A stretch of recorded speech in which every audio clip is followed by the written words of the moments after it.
Thank you, Krista, for the introduction. Good afternoon, everyone. I'm very happy to see the full house.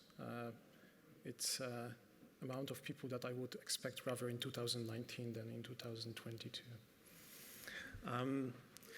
Today it's going to be a deep dive into the deep learning use case of the Bise wind prediction at the Zurich airport. So again, a local phenomenon as mentioned.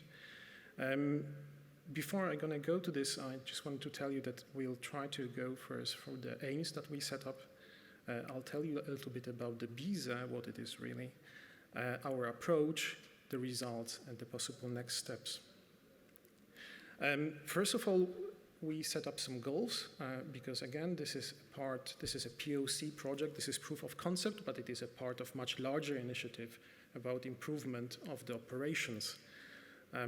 We wanted to have first machine learning model, then we wanted it to outperform the existing approaches, extend the model time frame, so to make it really usable for the operations guys, and then make it really a showcase of the scalable technology for other problems.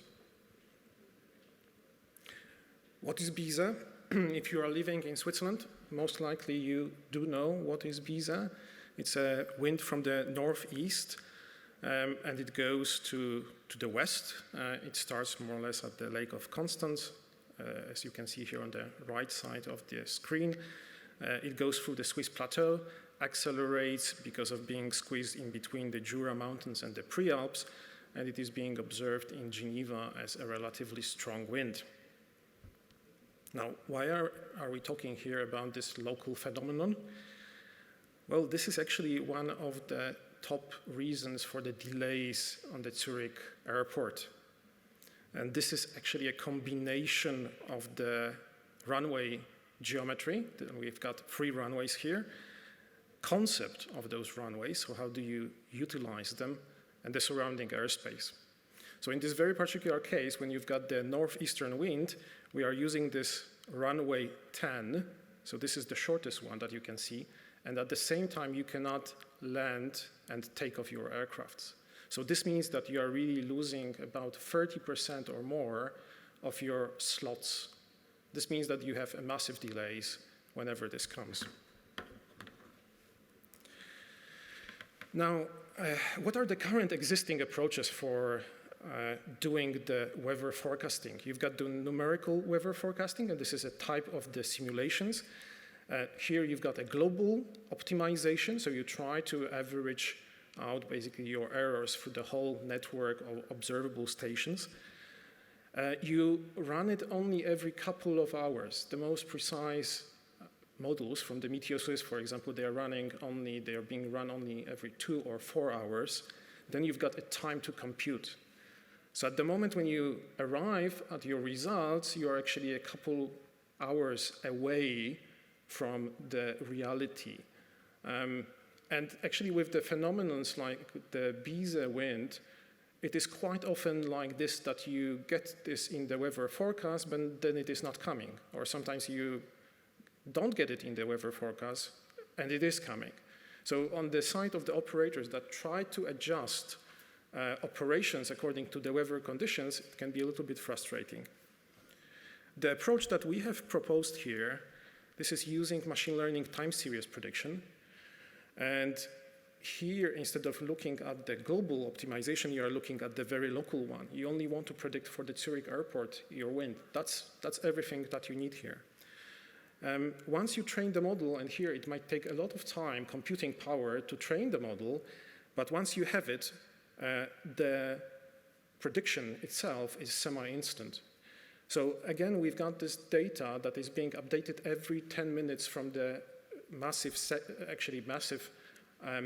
network of the sensors from the Meteoswiss that I will show next. And so every 10 minutes you can update your forecast and have the latest one available. It's also about the resolution, because typically with those TAFs or meters, you might be having maximum resolution of 1 hour. But if I want to know that the Bise concept will be in, for example, in 20 or 30 minutes, I need a resolution maybe of 10 minutes rather than 1 hour. Now, about the data and technology, The Bise wind, as you can see on the top panel, this is actually the direction of the wind. If the Bise comes, it is really from one direction. So you can see that before the Bise period, actually the plot is quite wiggly. This means we've got different directions of the winds as the time goes. When the Bise comes in, it is very well correlated. If you look at the second panel below, you've got gust peaks, and those in this event typically are increasing through the time. They reach certain peak, and then it dies down. As this type of the wind is actually from the northeast, it is more continental air masses, so they are drier than the ones that you can observe from the Atlantic, from the west, from the dominating direction of the winds. So quite often you can predict this by looking at the decrease of the humidity. If the air masses from the continent are coming in, you are actually seeing a decrease in the humidity. Now, maybe one thing here, this is not by any chance the most dominant wind. It is actually a fairly rare one, and I'll come back to that, but this is the one that is causing the biggest problems at the Zurich airport. Now, the weather data, typically you are looking at the pressure difference between the two stations, and this is this type of the plot that we have here, so again, northeast and the west. And if you've got more than 2 hectopascals with the pressure being higher on the northeast side, then you've got conditions where the Bise is likely. You can think of it as the two connected vessels with water. If there is a difference of the height in those, you're going to have a flow. The more the difference, the more the flow you're going to have. Now we have this fantastic network of the sensors from the Meteoswiss, here depicted with the very colorful dots. The dots actually depict in what type of the geographical terrain and what altitude they are available. The data inputs, we've taken 5 years of data, historical data for the training, and here we really try to squeeze every data that we can have from the Meteoswiss. So for the wind, we've got the wind direction, strength, gusts. There is a pressure. There are 3 different types of the pressure. One, the measured one, then corrected for the altitude, and the standard atmosphere. We've got additionally temperature and the humidity, and the last one, as I've already mentioned, could be also a good indicator for the change of the wind. Additionally, we've got this station data. So we've got about 150 stations. There is the name, position, altitude, and available measured parameters.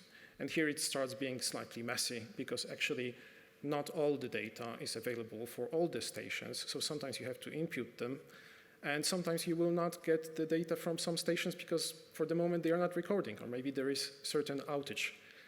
So again, this is the reality that you have to deal with as a data scientist. Statistics. Again, here we try to come up not with the measure that is related to the meteorology, but actually that is tailored to the capacities of the airport. You change the concept for the Bise if you are exceeding the speed of the headwind on the runway 10. So again, this is a direction 100, above 10 knots, and we did here actually 2 approaches. In one, we are focusing on the wind speed, in the other on the wind gusts, so the maximums of a 10-minute period. In both cases, as you can see, the statistics is not great because this is, again, high impact but quite a rare event. So depending on your criteria, this can be 0.6 to 3.2% of the sample. As if you are a practitioner in the machine learning, you know that this is an issue because this is a massively imbalanced sample. Now speaking again, sometimes you might be talking to your business, to your stakeholders, and you try to explain to them, how good your prediction is.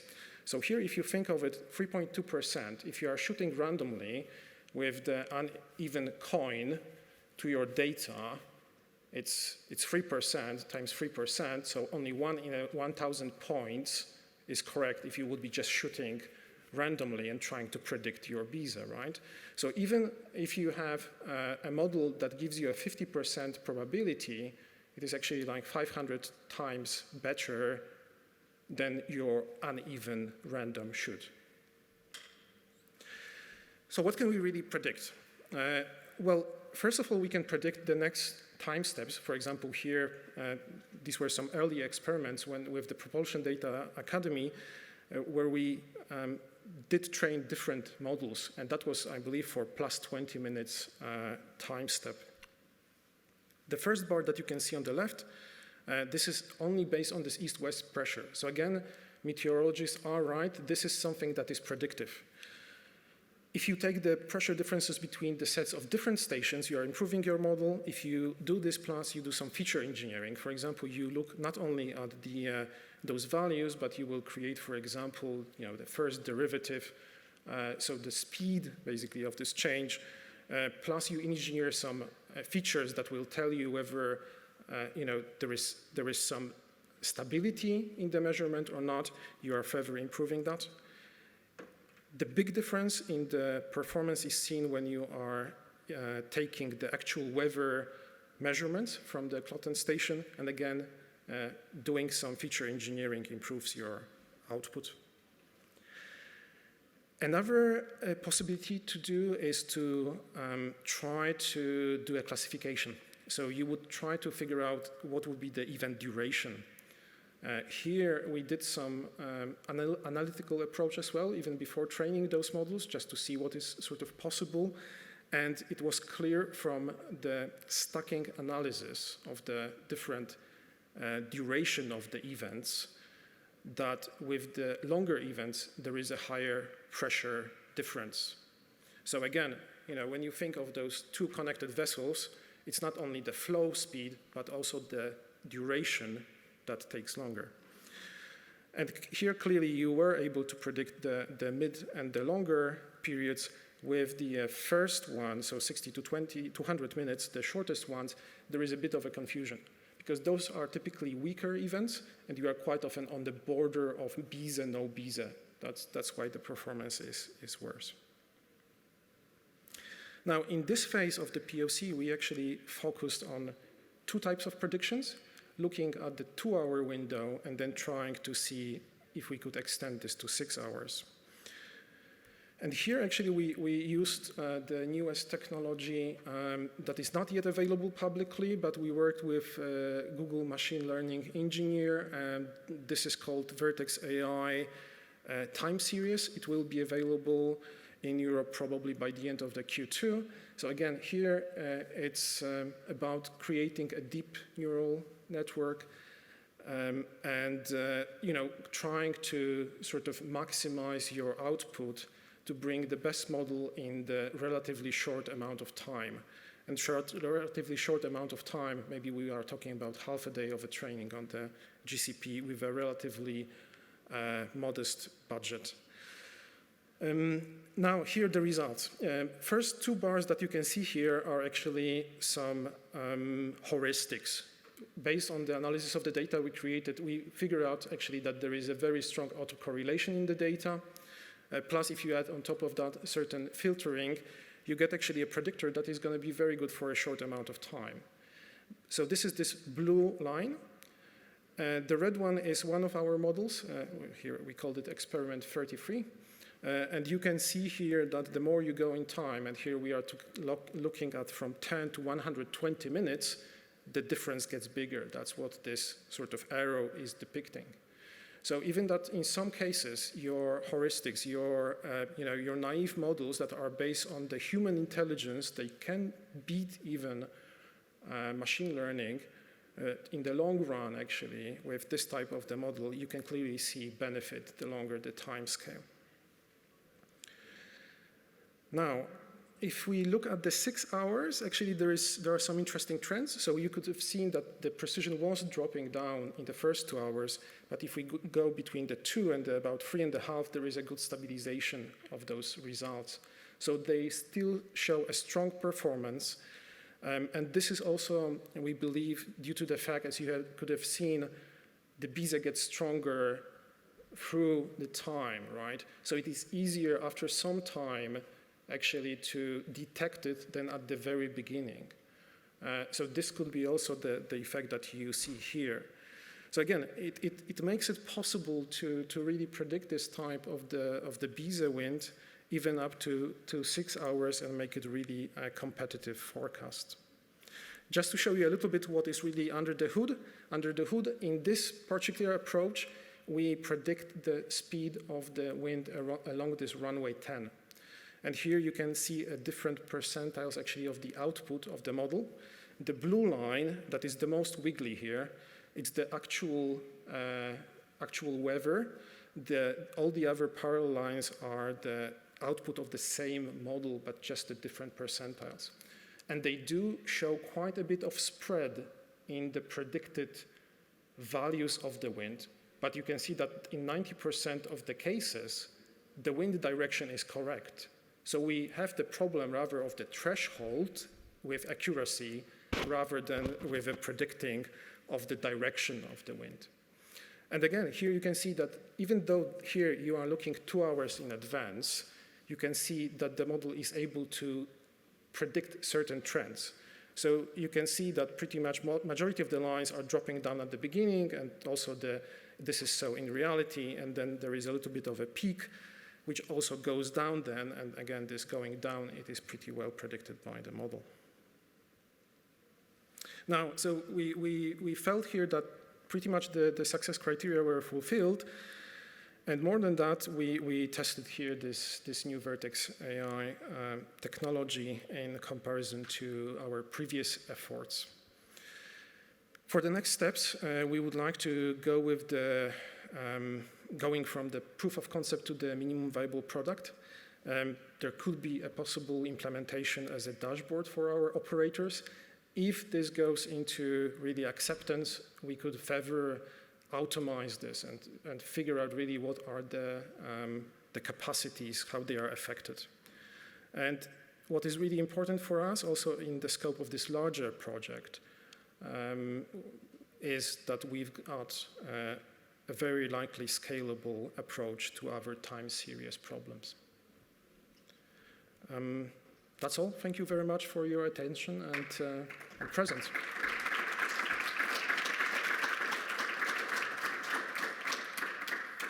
Yeah, thank you very much. A lot of thanks. Yeah.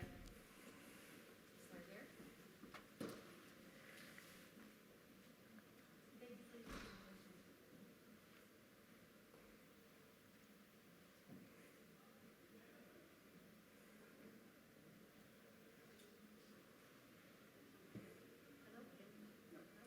Well, anyway, the question is, the Bise is, you use 5 years of data.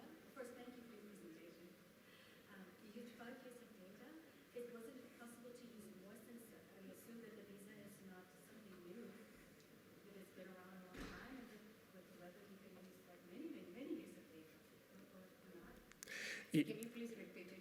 Yes, so the question was that about the length of the data set, so basically 5 years, and whether we could use more of the data.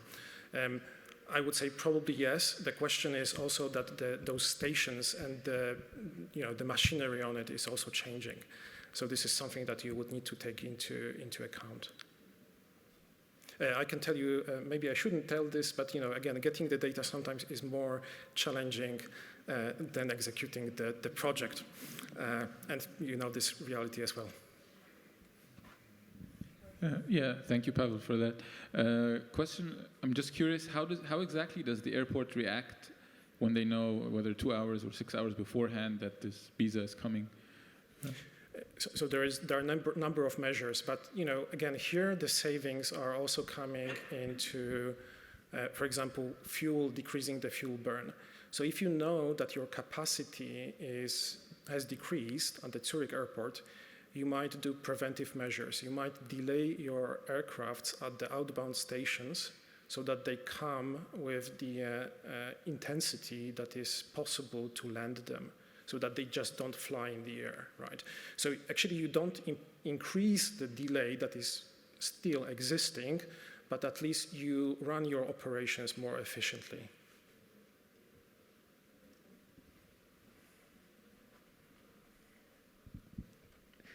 How do you solve the autocorrelation problem that, for example, predicting that you have Bise in 10 minutes is not that difficult if you have Bise right now?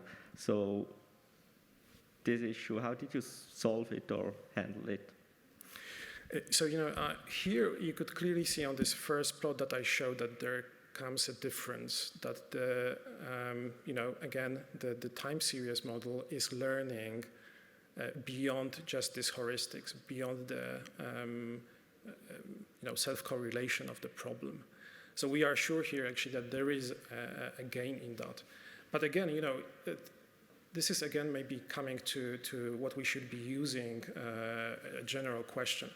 If you see that there is a very good heuristics, why don't you start using it in your operations? Maybe you don't need even sophisticated weather forecasts if they are simply wrong. So that would be my take on that. Thanks, Pawel. Can you say anything on what's behind Vertex AI time series? That should be the question to our Google colleagues. No, I mean, it is, again, it is a deep learning. Here, the technology is designed in such a way that, it is a promise from Google that if you are doing, for example, a Kaggle competition, instead of spending months on engineering your features, you use the Vertex AI and you are in the top 2.5% of the competitors. And again, this work has been done with one data scientist and one machine learning engineer from Google with a very limited budget. And we did some work before that with the Propulsion Data Science Academy, so we already know what data we are dealing with. But again, here it goes into this direction that instead of having PhDs spending years on a research project, you can have people who are more, let's say, on a technical level, and you can deliver something on the time scale of weeks rather than years. And I hope that in many cases this will happen, but still to move those things forward and to interpret the data, I think you do need data scientists. So I don't feel feared with my job for the near future. Here we go with automation. Any more questions? Perfect. I think we're really ahead of time by 2 minutes. We're having a break for half an hour. Thank you very much, Pawel. Thank you, Krista, for having me.